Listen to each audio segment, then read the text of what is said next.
ক্ষমতা আছে বলে একজন দারোয়ানকে গাড়ির টায়ারের নিচে পিষ্ট করে মারা হলো। সবাই তাকিয়ে তাকিয়ে দেখলো, লোকটি ছটফট করতে করতে মারা গেল। এক্ষেত্রে ইসলাম এ ব্যাপারে কি বলে? আমরা এই নিউজটা দেখেছি, অনেকেরই চোখে পড়েছে।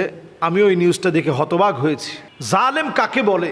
কোরআনুল কারীমে আল্লাহ রাব্বুল আলামিন জালেমদের কথা বলতে গিয়ে আল্লাহ রাব্বুল আলামিন বলছেন, ওয়ালা তারকানু ইলাল্লাযীনা যালামু ফাতামাসসাকুমুন নার। কোরআনুল কারীমে আল্লাহ তাআলা বলছেন, খবরদার, ওয়ালা তারকানু, জালেমদের সহযোগী হও না। নিজে জুলুম করবা না, জালেমদের সহযোগীও হবা না, সহযোদ্ধাও হওয়া যাবে না জালেমের। অবাক করা বিষয়, আমরা বাংলাদেশে একটু ক্ষমতা থাকলে কেমন ক্ষমতা দেখায়। চিন্তা করেন, উনি বড় একটা চাকরিজীবী ছিল, একসময় মুক্তিযোদ্ধাও ছিলেন। যারা দেশটাকে স্বাধীন করেছে তার চেতনা কেমন হওয়া দরকার চিন্তা করেন। গেটটা খুলতে একটু দেরি হওয়াতে সামান্য আপনার বাসার খেটে খাওয়া একটা মানুষ, তাকে দিয়ে তো তার পরিবারটা চলতো, আপনি জুলম করে তার উপরে গাড়ি চালিয়ে দিলেন। অ্যাক্সিডেন্টটা এত মারাত্মক হয়েছে, এক হাত দূরেই বাচ্চাদের স্কুল ব্যান্ডটা ছিল। এমনও তো হতে পারতো ওই বাচ্চাগুলো মারা যেতে পারতো। আরেকজনের গেট পর্যন্ত গিয়ে ধাক্কা লেগেছে, গেটকে উড়িয়ে নিয়ে তিনি চলে গেছেন। ক্ষমতা আছে বলেই যদি ক্ষমতা দেখান, আল্লাহ তাআলা ক্ষমতার দম্ভ ভেঙে দিতে সামান্য সময় আল্লাহ তাআলা নেন না।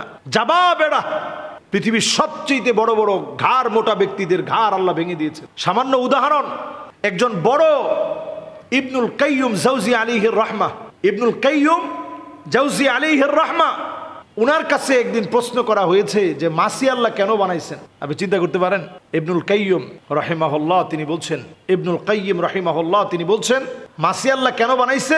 তো উনি নাস্তিকের ওই প্রশ্নের সুন্দর একটা জবাব দিয়েছে। তিনি বলছেন আল্লাহ তাআলা মাসি বানাইছেন অহংকারীদের অহংকার দুলার সাথে মিশিয়ে দিতে। দেখবেন আমরা যখন এই যে কথা বলতেছি তখনও কিন্তু মাসি হঠাৎ হঠাৎ চলে আসতেছে, নাকের উপরে বসতেছে, কিচ্ছু করার নেই। আপনি কিসের অহংকার দেখান? একটা মাসির দিকে তাকায় দেখেন, আপনার নাকের মধ্যে বসতেছে অনুমতি ছাড়া। আপনি ঘুমায় আছেন, চোখের মধ্যে বসছে, আপনার ঘুম ভেঙে গেছে, লাফ দিয়ে উঠছেন, ঠোঁটের মধ্যে বসছে, সেন্টারিং করতেছে বসে বসে, আপনার ঘুম ভেঙে গেছে। আপনি কিসের অহংকার দেখান? একটু ক্ষমতা পেলেই রাজাবাজারের মতো একটা জায়গায়, ব্যস্ততাময় ঢাকা শহর, রাজাবাজারের মতো একটা জায়গায়, এই ব্যস্ত নগরী ঢাকা শহরের ভিতরে তিনি সজোরে, একটু খুলতে কেন দেরি হলো, গেট টেট নিয়ে তিনি একেবারে সামনের দিকে চলে গেছেন। ওই দিন ড্রাইভার ছিল না, নিজেই ড্রাইভ করতেছে, এবং আশেপাশের লোকজন সবাই বলতেছে যে লোকটা সবসময় সবার সাথে খুব খারাপ ব্যবহার করে, ক্ষমতা দেখায়, অহংকার দেখায়, দাম্ভিকতা দেখায়। আপনি যে একটা প্রাণ শেষ করে দিলেন, এটা শাস্তি তো মৃত্যুদণ্ড। যে অন্যায় আপনি করলেন, শরীয়তের শাস্তি দেয় মৃত্যুদণ্ড। যদি আপনি হত্যাকারী হন, ইচ্ছায় যদি আপনি হত্যা করেন, সিসিটিভি ফুটেজ চাওয়ার পরেও দেওয়া হচ্ছে না, এলাকার সব লোক তার ব্যাপারে সাক্ষী দিচ্ছে। জীবদ্দশায় আপনি যে জুলম করলেন, আনতুম শুহাদাউল্লাহি ফিল আরদ, এই জমিনের মানুষগুলো আল্লাহ সাক্ষী, মানুষের মুখে মুখে আপনার কথা, যে লোকটা জালেম, মানুষের উপরে জুলুম করে, মানুষের উপরে অন্যায় করে, অবিচার করে। আপনি কেমন করে মুখ দেখাবেন একটু চিন্তা করেন। এই ধরনের ব্যক্তিদেরকে, দাম্ভিকার অহংকারী যারা, তাদেরকে দুনিয়ার জীবনে শাস্তি দেওয়া উচিত। শাস্তির ক্ষেত্রে কোনো পার্সিয়ালিটি, পক্ষপাতিত্ব করার কোনো সুযোগ নেই। তাহলে আপনিও জালেমদের কাতারে দাঁড়াবেন। এই জন্যই আমি শুরুতে যে আয়াতে কারিমা তেলাওয়াত করেছিলাম, ওয়ালা তারকানু, কোরআনে দ্বিতীয়বার আল্লাহ তাআলা আর বলেন নাই, একবারই বলছেন, খবরদার জালেমদের সঙ্গে গিয়ে দাঁড়িও না, জালেমদের সঙ্গে বৈশও না, ঠেস লাগায় গল্প করো না, জালেমদের কথা শুনে মজা নিও না, তাদের কাছ থেকে সম্পর্ক ছিন্ন করো। নবীজি সাল্লাল্লাহু আলাইহি সাল্লাম বলছেন, ইয়াকুমুয যুলম ফাইন্নায যুলমা যুলুমাতুন ইয়াউমাল কিয়ামাহ, যারা জুলুম করবে, অত্যাচার করবে, জাহান্নামের অন্ধকার তাদের স্থান হবে। আপনি মনে করছেন কিছুদিন জ্বললাম তাতে কি?